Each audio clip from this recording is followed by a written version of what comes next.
Yeah, thinking Minority Report. The truth is that I want ads that really speak to me. I want a very individualized ad experience. Yeah, so programmatic being the wild wild west is anybody who's actually been hands-on keys in the back end of like putting together a meta ad or putting together a Google ad. Often I know that you're sitting here thinking, man, I wish I could just target people who, are in the need for pest control services. And it's like you can't just hit that button to find the people who have a bed bug problem. However, in the programmatic world, we can. Let's say that you're a roofer and you want to target people whose roofs are greater than 10 years old, whose digital footprints say, hey, we're interested in a new roof. Things that they've been searching online lead us to believe that they may be a part of that audience. And so instead of what I call, forgive my Southern colloquialisms here, rather than spraying and praying with advertising, really honing in and getting that rifle approach so that we can go directly to the consumer that's most likely to buy our products. One, you have to adopt AI and start just creating so much content to compete with other people who are going to be able to create more content more quickly using AI if you're not. And two, that because so many people are using AI, like there's a guy that I was working with who we built the website for him, and one of the things that we would sell people as an advertising agency would be search and optimization as far as creating pages for specific niches in specific areas. So for example, if I had a pest control company, it would be ant control in whatever city and bed bug control in whatever city. So when they search for those things, bed bug control in New York or whatever, then you're more likely to come up because that page was directly created for that search. And now there's the guy I was working with who developed a plugin and he interfaces with ChatGPT, and they're able to create hundreds of pages in an instant that are all search engine optimized for specific areas, cities, zip codes, that kind of thing. Hey everyone, welcome to the Entrepreneurial Odyssey. My name is Rob Ratliff, and today I'm with special guest Tasha Grantham of Exact Digital. And we're here today to talk about her entrepreneurial journey, some of her successes, her failures, how she was able to overcome some of those. And then we're going to dive into what she does, which is digital marketing, especially programmatic marketing, which I'm very excited to learn more about this and have my listeners learn more about this. So welcome, Tasha. Thank you for taking the time today. Thank you so much for having me. I appreciate you having me on. Yeah, for sure. So tell us a little bit about your business, what it is that you're doing now. Yeah, absolutely. So I work with Exact.Digital. You can go to our website, exact.digital, and check us out. So we are a one-stop shop for all things paid digital services. So everything from the programmatic world of connected TV, OTT, to paid social advertisements, to Google search, LSAs, gas station TV, you name it, we do it. So tell us a little bit more about what is programmatic advertising exactly.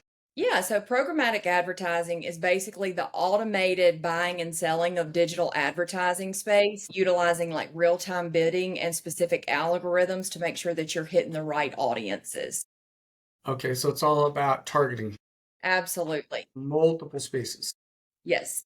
Anything on the open web, you've got programmatic display, CTV, OTT, pre-roll, streaming audio, anything that you can purchase in that. But it's more about how you're targeting people.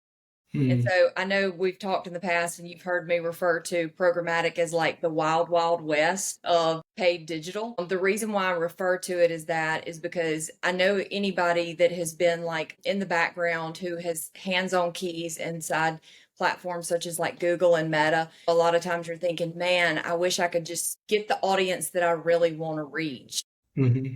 Programmatic is beautiful in the sense that it does allow us to go after those audiences. Some of the things I say is, let's say we want somebody who has a high school diploma, whose online digital footprint is saying that they're interested in going back to school or pursuing higher education. We can specifically go after those people for, say, a local college that wanted to recruit people to come to school. Let's say that you're a roofer and you want to target people whose roofs are greater than 10 years old, whose digital footprints say, hey, we're interested in a new roof. Things that they've been searching online lead us to believe that they may be a part of that audience. And so instead of what I call, forgive my Southern colloquialisms here, rather than spraying and praying with advertising, really honing in and getting that rifle approach so that we can go directly to the consumer that's most likely to buy our products. It's a much more effective way to spend our budget. And we know that time, talent, and resources are absolutely finite. And so rather than having larger budgets and just hoping that we hit the right people, we really try to connect with the people that we know are in our target market and serve our ads to them so that our advertising is really hitting the people that we're really interested in going after. Yeah, I mean, it sounds exactly like what most companies should be doing as far as targeting goes. So, talk to me a little bit about how you got into this business. Like, how did you start? Where's your journey start when it comes to this kind of a journey? And then how did you end up where you are into this space? Yeah, so actually, I just started out. I had been a high school geometry teacher for 10 years. During COVID, I realized that I was working harder and I was not nearly as passionate about teaching as I was when I first started. And like so many other teachers in the state of Mississippi, I said, I think I want to jump out and try something different. And so my original degree was in business administration and marketing. And so I jumped out and really just started looking for jobs in the marketing and sales space. And so I landed with Exact, and I've been here going on 5 years now. So, it was a good fit, is what you're saying. Absolutely. I found something that I'm truly passionate about. I always say I love what I do now because I still get the sense of that I get to educate people. And I do think that what I do moves the needle for businesses. So I do have that helper spirit. So I love helping people. And so I like watching things change and businesses grow and things like that. So I kind of get the best of both worlds, and that I still get to do a lot of education, but I also feel like I'm helping and I'm making a difference for people and stuff. And so, yes, I'm very passionate about my desk and helping clients for sure. So, when we look at the teaching side of things, what was the biggest takeaway from that experience, do you think, as far as what kids are learning, the education system, how does all that fit into the entrepreneurial world? Does it lead into that, or do you think it's more separate from entrepreneurialism, the teachings and the system? I feel like if we're not teaching our children to be entrepreneurial spirits, that we're really missing the mark. I definitely think that education has got to take a step further, and we have got to start educating kids to be ready to enter the workplace. So many kids are deciding not to go to college. They're going into trades. College has become so expensive, it's not attainable for a lot of families. And so a lot of these kids that do have that grit, that determination, that drive, they're really like jumping out into these trades, and they plan to own and operate their own businesses. And looking at it from the advertising aspect, and I'm sure you deal with it with clients every day, is that people want to own businesses and they want to grow. And if you've got, like, we use the example of the roofer, if you're a roofing contractor, or if you're a construction company, or if you're an HVAC repairman, the truth is that you really want to do those things. And it seems like marketing is just, it is a necessary evil to help your business grow, but it's not one of those things that you're extremely knowledgeable in. And so I think that it's important for people like us who do have the knowledge to just share the wealth, to educate, to show them, hey, so many people are so overwhelmed by all things marketing. And when you start talking about the back end of a website and search engine marketing and programmatic advertising, there's just so much. I'm just so confused. I don't even know where to start. Like, where does one even begin? And it just seems so overwhelming. So I think what we have to do as marketers, and because I do think we're educators as well, is it's our job to break it down and just make it very digestible for people, so we can say, okay, let's start here. Let's get from point A to point B, and then actually work them through that holistic plan where they can actually see, hey, my business is growing, the needle is moving. And so I think that that's a really exciting journey, and I think that it empowers entrepreneurs to just continue to scale and grow businesses. And I think that, like I said, at the end of the day, having that helper spirit, I think that's where I derive my value. Is I really find contentment in my job by being able to help people on that journey. So compared to some of the other marketing out there, like SEO, for example, I've been trying to shy away from that a little bit, change the direction of my business, because I feel like with this AI world, there's so much content out there that's being created so quickly by AI that there's two things. One, you have to adopt AI and start just creating so much content to compete with other people who are going to be able to create more content more quickly using AI if you're not. And two, that because so many people are using AI, like there's a guy that I was working with who we built the website for him. And one of the things that we would sell people as an advertising agency would be search and optimization, as far as creating pages for specific niches in specific areas. So for example, if I had a pest control company, would be ant control in whatever city and bed bug control in whatever city. So when they search for those things, bed bug control in New York or whatever, then you're more likely to come up because that page was directly created for that search. And now there's the guy I was working with who developed a plugin, and he interfaces with ChatGPT, and they're able to create hundreds of pages in an instant that are all search engine optimized for specific areas, cities, zip codes, that kind of thing. And so that took away a little bit from what we can offer as far as a monthly. We don't need to spend months on it anymore. You can develop all the pages you need in a few minutes. But it's not just that, it's because of that, you're trying to compete with that, and search engine optimization is becoming more and more competitive against the AI. And so trying to outdo that, outperform that it's not an easy task. Now, it can be done, but what I'm finding seems to be more critical,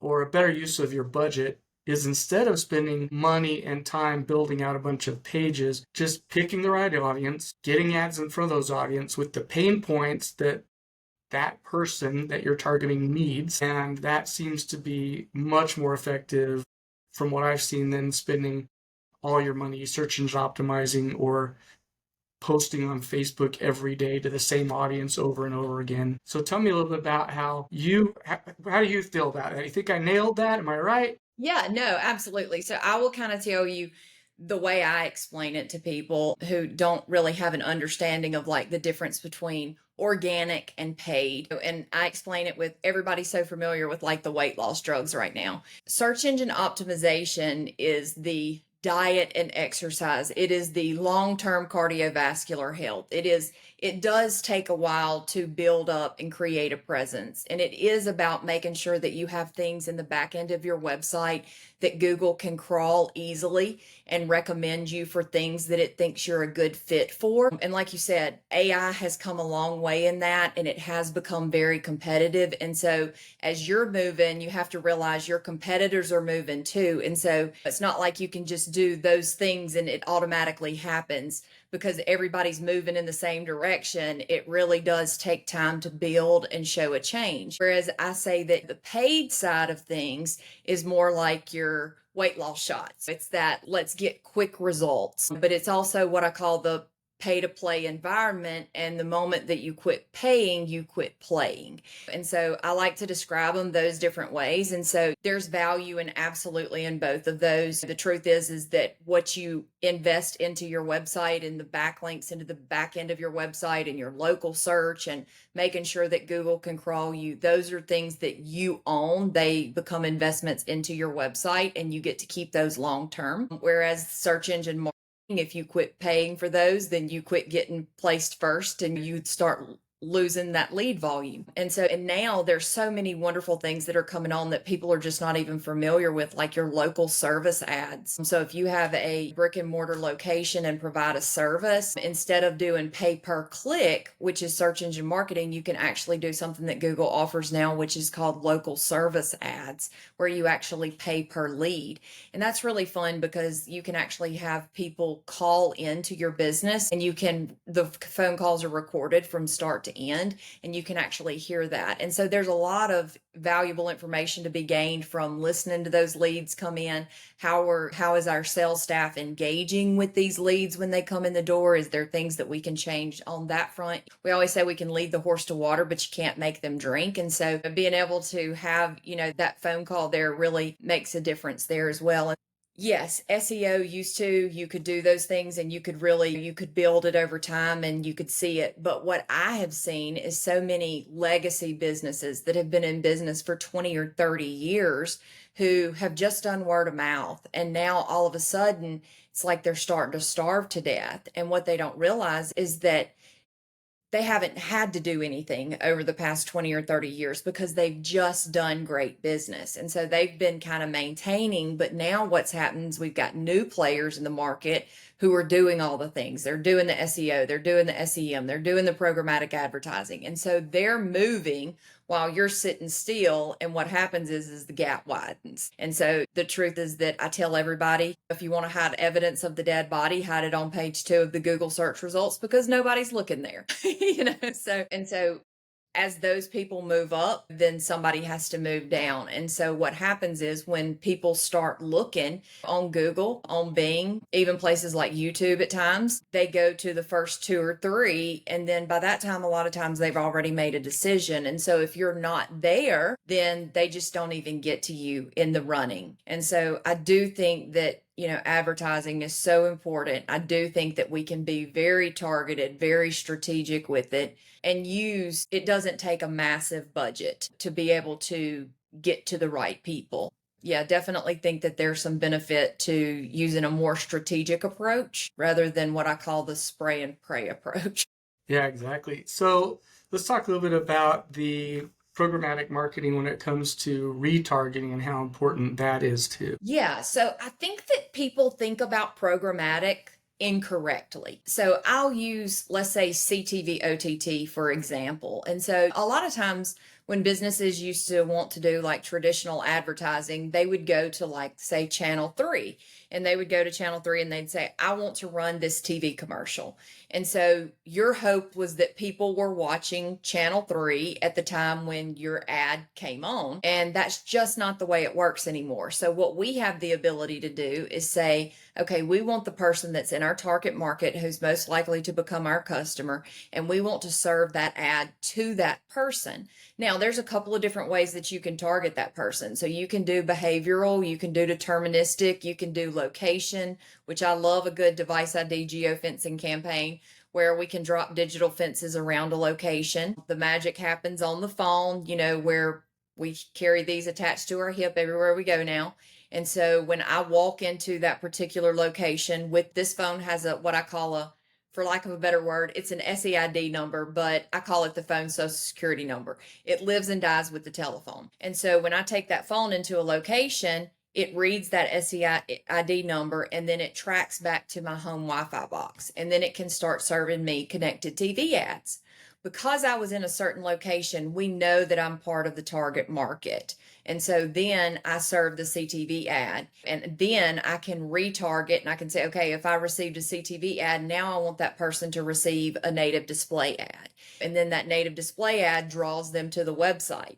Well, now we can retarget our website visitors to our social campaign. And so now we can serve paid ads across Meta or TikTok or Reddit or LinkedIn based on device ID location without having to pull an audience in and do it manually. So it really kind of moves people down the funnel. It makes sure that you're getting the right audience and that you're making a holistic approach where they're seeing it on the open web, they're seeing it on their social media, they're seeing it on their TVs. Like 87% of people do not convert the first time they see an ad. It does take consistency staying in front of them. And what programmatic does is it allows you to make sure that you have the right people in the top of your funnel so that as they come down the funnel, you know that you have created a funnel of the correct audience so that we're building out to lead through to the sales process. Yeah, and if you kind of walk through the customer journey, let's say that they decide they need pest control, and I'm gonna bring Big Brother into this because it's Facebook's listening. Let's say mom in the house says, honey, I saw an ant. Or is there, we probably should start looking at some pest control companies, something like that. And next thing, pest control ads start coming up on their device, right? Because Facebook's listening. As much as you may not want to admit that, we've seen it. And so what happens is the husband or wife doesn't go, oh, you're right, let's call him right this second. Sometimes it could be days later that they go, oh yeah, we were going to call. Yeah, let's see who we should call. And then they go online and they look up pest control companies. If we've targeted correctly, the Google or the Facebook ad that was shown to them is tied to this same programmatic marketing, I'm going to say campaign. Yes. So then when they go online, then the display ad will come up or the search ad will come up with the same company and they go, oh yeah, I remember seeing those guys on this other channel. They must be really good or really big because they're everywhere. And that's what people, you could be a great company and not be in front of everybody all the time, but it seems like when you are, people seem to think you got it. Yeah, and I will tell you, back in the late 80s, early 2000s, if you were advertising, you were ahead of the ball game. But what has happened now is that everybody is advertising almost. It seems like everywhere you see there is an ad coming at you. So there's a lot of busyness in, you look at your social feed, you look at your TV, all the different commercials, you look at every billboard. There is a lot of things coming at people from every different direction. I mean, you go pump gas and you're getting gas station TV ads. There is just an ad everywhere. You sit in the doctor's office and there's an ad playing on the TV. And so it's like everywhere you go, you are getting ads. And so I think the deal now is that people really want authenticity. And so they want authentic material. And they also are looking for brand confidence. They want brands that they can be confident in. And one way to do that is for people to consistently see you over and over again, because that does help build that confidence and it keeps you top of mind. And like you said, yes, if you're looking up pest control companies or you're searching home remedies to kill ants, or you go to the store and you purchase a can of Raid, all of those, even your offline purchase data, what you're doing online, things that you're doing, that all ties you into these programmatic audiences, where if you're roach, bed bugs, ants, whatever it is, we can specifically target. And then we also have the ability to where instead of just doing brand awareness and we're hitting everybody with everything, let's be very specific, because I've heard the nightmares of the bed bug stories. I think we probably all have. It's like something from my nightmares. And so if you're dealing with a bed bug problem, it makes a lot of sense for you to serve bed bug ads specifically to that bed bug audience. Now we can, if I am buying ant sprays and things like that, if I am looking for ways to kill ants, if I am I know that I have an ant infestation, whatever it is, now I can be specifically in that audience and I can target specifically for ants. And so now we can really get advertising that speaks directly to a person's problem. So it's really about taking that messaging and going a step further. Because here's the thing, if I have an ant problem, roach advertising probably is not going to move the needle for me. But if you tell me you've got somebody that can come in and kill ants, okay, now we're talking. So I live right on the water, and so ours is gnats. And so if somebody can come up with a gnat issue to fix that, I'm in there. And so it's really about speaking directly to a person, finding that particular audience, and really going after that person. And that's what programmatic allows us to do. It allows us to segment those audiences, really break that apart so that we're not looking at it just from a brand awareness standpoint anymore, but being more specific to lead generation for a particular problem that we can help solve. Yep. And now if someone's done their marketing correctly, you're going to start seeing ads for gnat control in your area. Absolutely. I say all the time, because I do so many different things for so many different clients, I'm a hard target to hit. One day I'm getting golf clubs ads. I've never swung a golf club. The next day I'm getting boat ads. I don't drive a boat. And so it's fun to see how the targeting works because of the things that I search for different clients and things.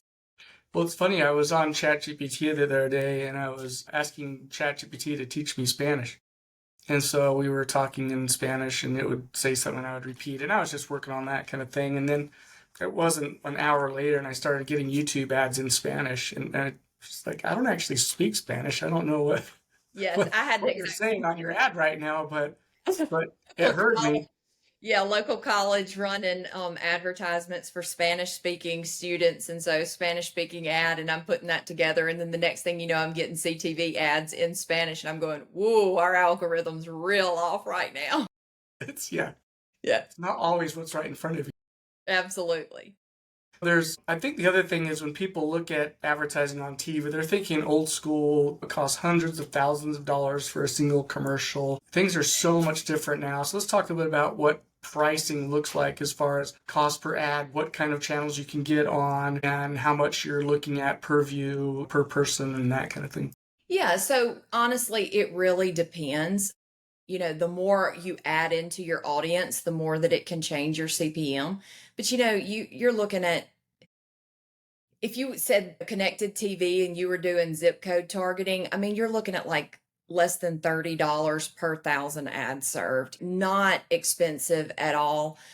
Now, I will say this, being an ethical marketer, I don't want everybody to think that you can go target the entire United States for $1,000 a month for connected TV ads. That's not the way it works. So we do have to look at and say, okay, what area are we trying to target? That's why we are real big into forecasting. We want to forecast and say, in your area that you want to target, and this is the audience that you want to target. This is the audience that's available right now. And if we want to serve 20% of that market, then this is a normal budget that we would need. And so we really want to look at, like, what do the numbers tell us about the available audience? But if you're looking to target a couple of counties, I mean, you can do that for $1,000 a month. You can do that for $1,500 a month.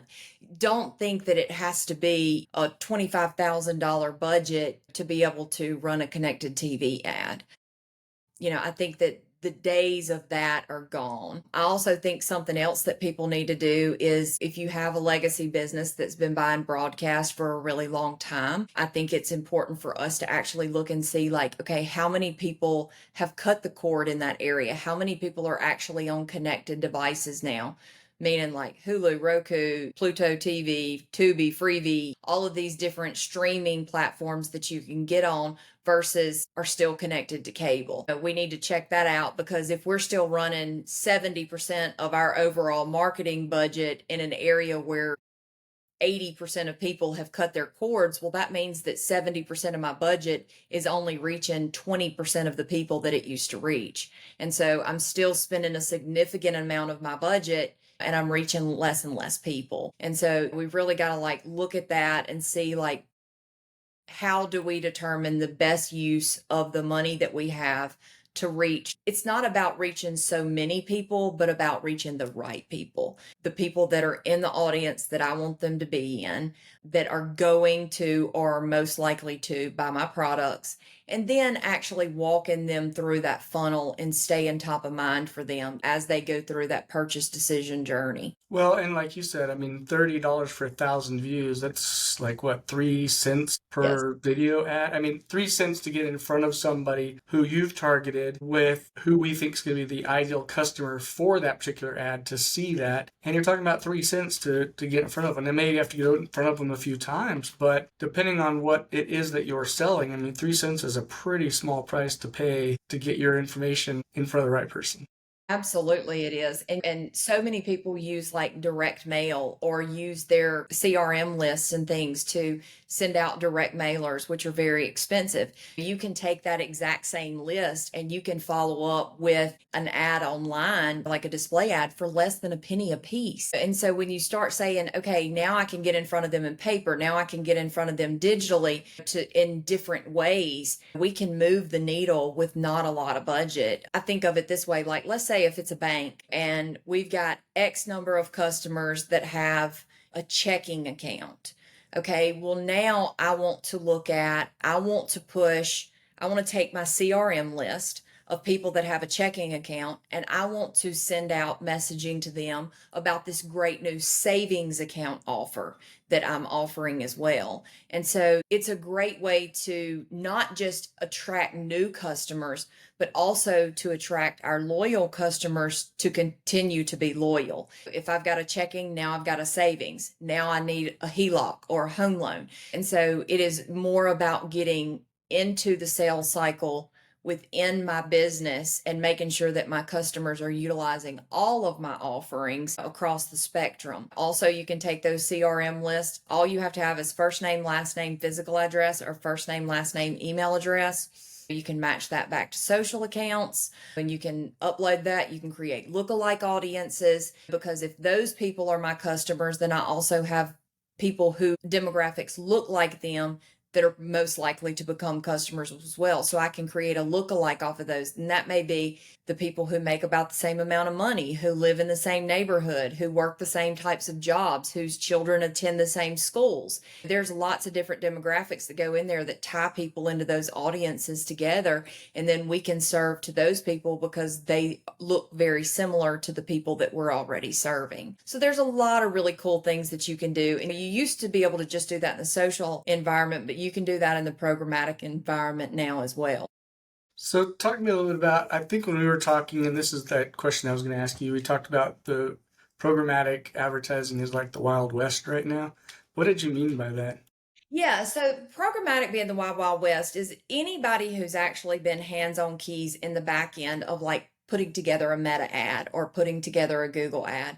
Often I know that you're sitting here thinking, man, I wish I could just target people who are in the need for pest control services. And it's like you can't just hit that button to find the people who have a bed bug problem. However, in the programmatic world, we can. And so we have a lot more capabilities for third party audience building, and just we can use AI and algorithms to actually create this audience based on digital footprint. And so I say that it's the Wild Wild West because it's just more open for finding that specific audience that you want.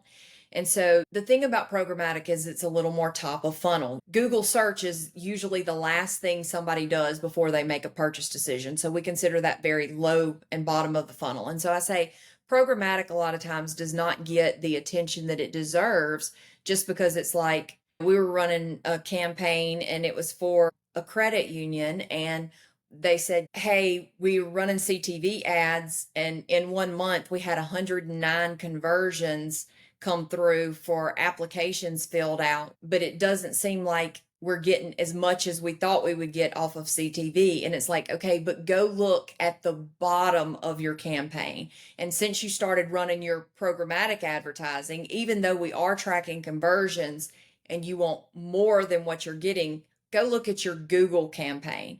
And so then they go and they're like, all right, check the month before your programmatic started running, and then check the month after your programmatic started running. And when you look at the data there and you start going, whoa, our conversions on the bottom side doubled. And now it's like, okay, so you see, it's like programmatic doesn't, it's almost the redheaded stepchild, so to say, because it's like it doesn't get all of the traction. It doesn't get the glory. A lot of times Google gets the glory, your Meta gets the glory, but what you don't realize is it's programmatic that has actually driven them there.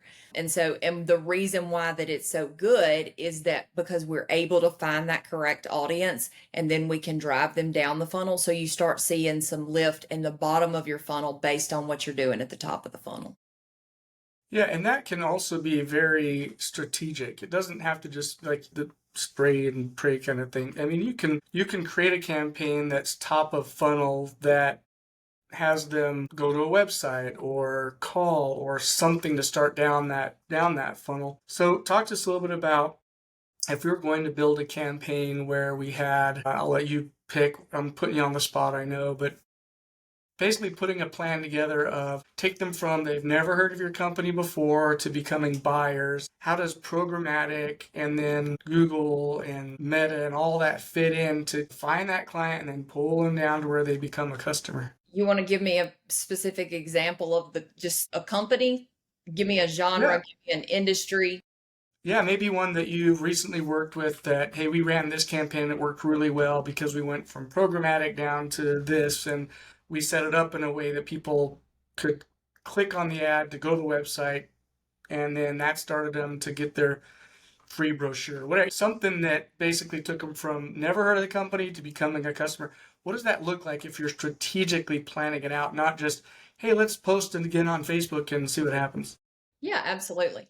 So what we would essentially do is I'm going to use an HVAC company just because this is one that I've run recently that's done really well. So let's say that we have an HVAC company and we're in the dead middle of summer, so it is peak season here. So we are wanting word of mouth, we are wanting all the things that happen with advertising to all play in together. So we're doing all the things. So if we were to set that plan in place, the first thing we would do is we would say programmatic.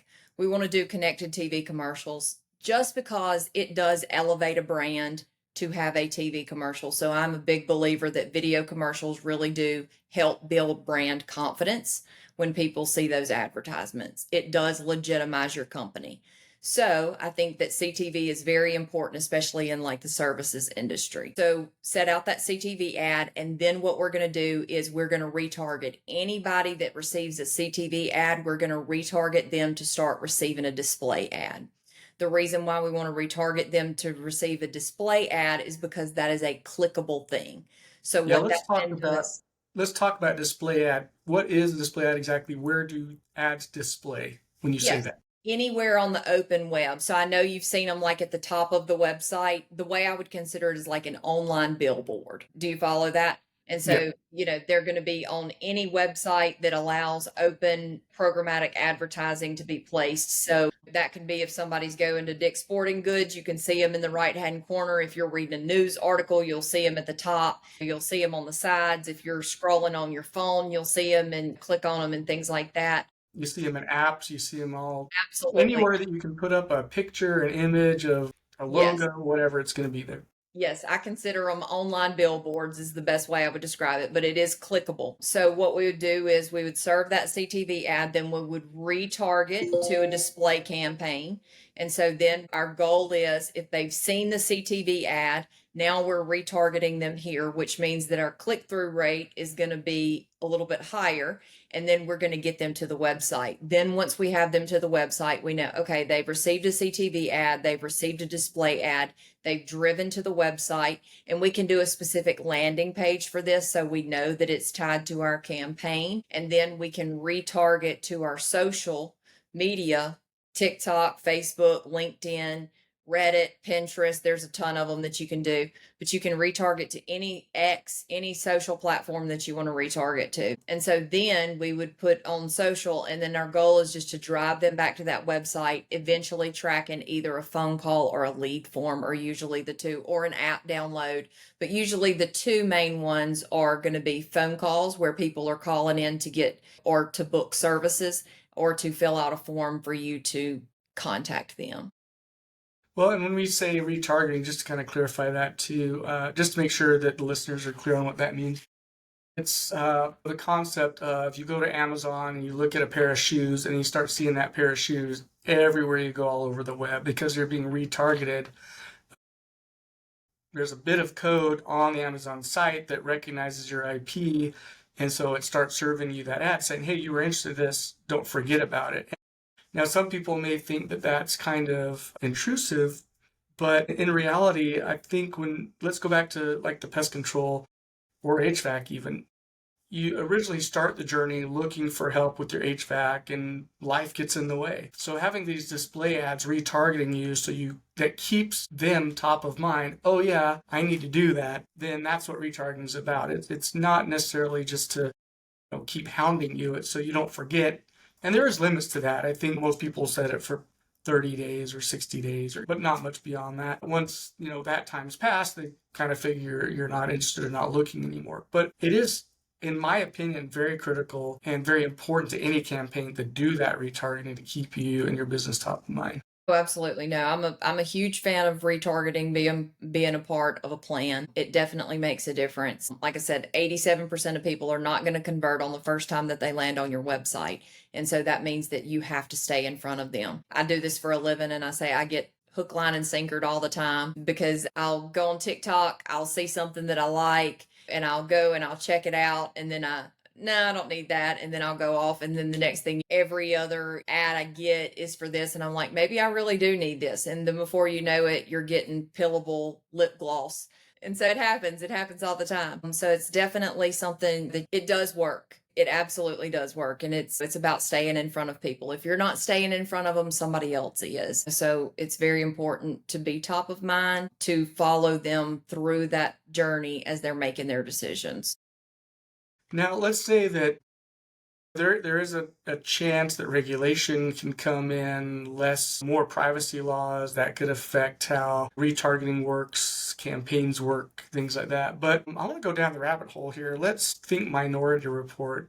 What does it look like if the regulation doesn't come in? Maybe people like the idea of, hey, if I think about it, then I'm going to have somebody call me and say, hey, I just saw that you're looking for pest control services. What can we do to help you? It could be that fast with the right kind of algorithms and right kind of program. Thinking Minority Report. The truth is that I want ads that really speak to me. I want a very individualized ad experience. I say all the time, yes, I live in the South, but I'm very proud of the fact that I have never cut grass or weed eaten in my life. I plan to die having never done those things. And so it does not make any sense for the local John Deere store to serve me mower ads. I have no interest in cutting lawns. And so my next door neighbor who's out there every week that's in the market for a lawnmower, it makes a lot of sense for him to be getting those ads. And so when you think of advertising in that sense, I want things that connect with me. I want things that I am most likely to buy. I don't want to be bombarded with things that are of no interest to me. And people say all the time, well, how do I give permission for people to serve me ads? And so, like I tell people, if you have location data on your phone, and that can be everything from you have to have your location on to get the weather.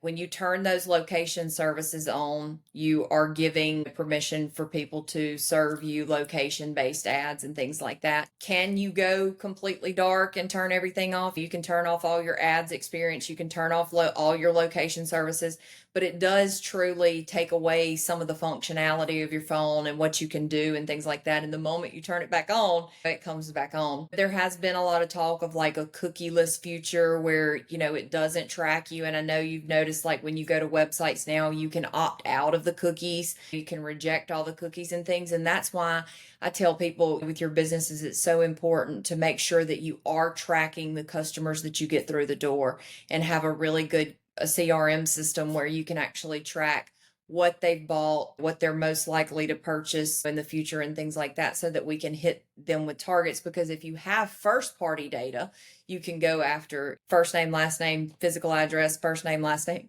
email address. You can absolutely go after those people in a first party way by using the data that you've collected as a company. And so really important to be able to track if things did get to where people weren't opting into the website or whatever, where you couldn't track or use that for advertising purposes. As long as you have that first party data, you could still go after them.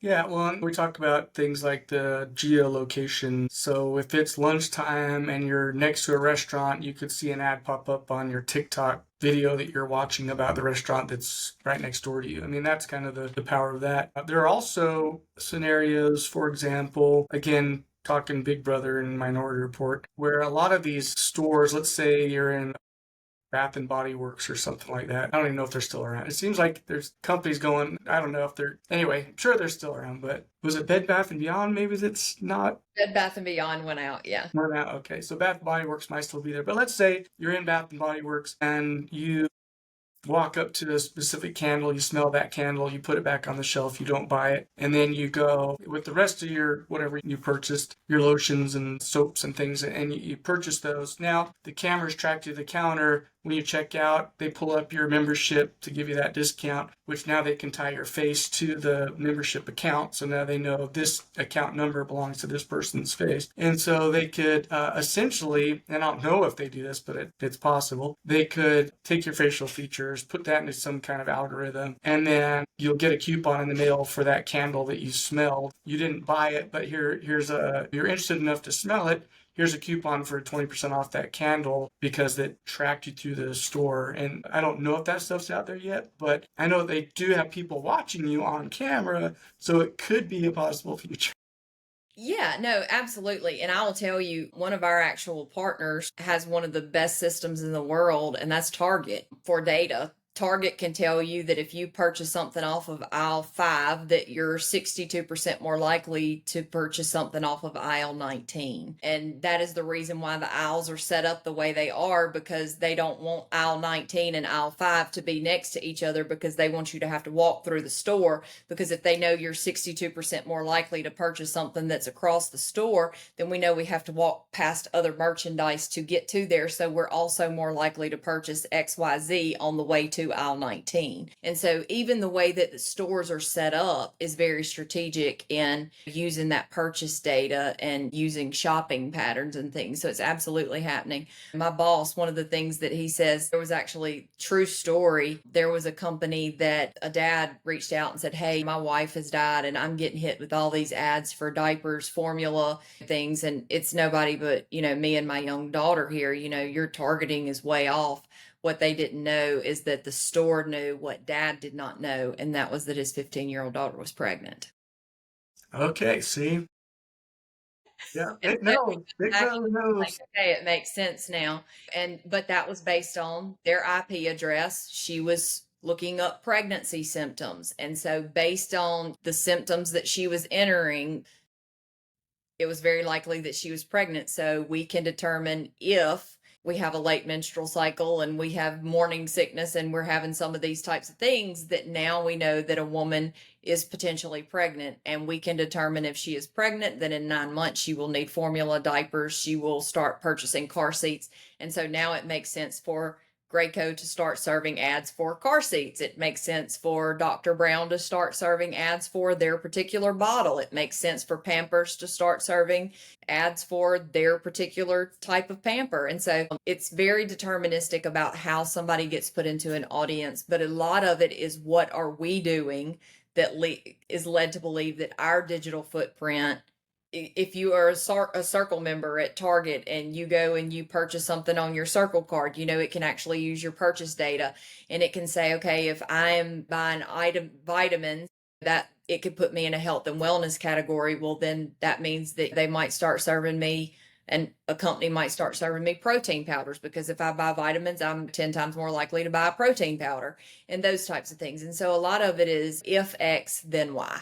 Yeah, it's and the thing about all this is that you don't necessarily have to be the one to go in and do all this work. And when I say you, I mean, the listener, business owner trying to advertise. All you're doing is you're saying in your ads, let Facebook pick the audience, because Facebook knows all this stuff. Or let Google pick the audience, or whatever means that you're using. They're the AIs out there that are tracking these things, doing all the things that you were talking about, looking at what they're searching for and symptoms. You don't have to necessarily do all that. All you do is you say, I want to do some programmatic advertising. I want to target these people that have these specific needs. The ads will get in front of those people because you've got such a massive machine behind it. And I think that's important for people to know, is that's a lot of what you're paying for, is for just getting the ads in front of the right people, the right time, at the right place. And that is the power of proper marketing in this digital age. Oh, absolutely. No, it's a fun space to be in. There's so much that goes into it, but it is made very easy with all of the AI and all the different things. So I definitely think that it's a fun space to be in. There's a lot of great data that can be pulled out of it, and so much that we can learn. And I love to do a good A/B test where we test A and then we test B and we see what's performing the best, and really letting the data and the numbers talk to us. I think that there's a lot of value in that. Absolutely. So, all right. So, someone wanted to find out more about programmatic advertising through you guys. What's the best way to get in touch? Absolutely. My desk runs 24/7, so feel free to call anytime. You can call me directly on my cell phone, 601-479-0036. If you don't get me, just leave a message and I'll get right back to you. Or you can email me at tgrantham, that's TGRANTHAM at exact.digital. And if you just want more information, you can go directly to our website, www.exact.digital. All right, awesome. Well, I'll make sure all that stuff is in the show notes so people have that available. But yeah, I wanted to say thank you for your time. I think it was a great conversation. I think we really kind of unveiled a lot of maybe what goes behind the scenes and the power of different types of ads and performances. And hopefully the people who are listening can see that, we're way beyond just paying Google for some search ads or posting on Facebook 1,000 times. Sorry, my account manager called. I'm glad that happened after we were finished.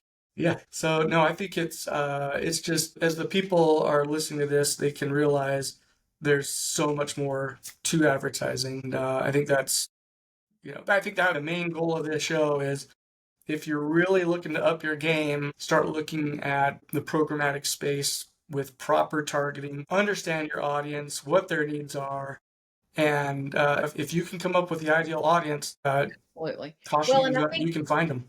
I think so many people are doing just like one-offs. It's like I've got a campaign here and I've got a campaign here, but we're not really utilizing them together. And I Hmm. think that is where there's a lot of benefit, is really making sure that we've got a holistic approach, that we're using this to get people to here, to then get people to here. And so I think once you really get into that and looking at your marketing as a holistic plan, I think that's where the pieces of the puzzle really come together. Yeah, absolutely. All right. Well, thank you so much for your time. And I'm sure we'll have you back later. Something's going to change a year from now. AI is going to be a different kind of animal even than it is now. So it'll be interesting to catch up again.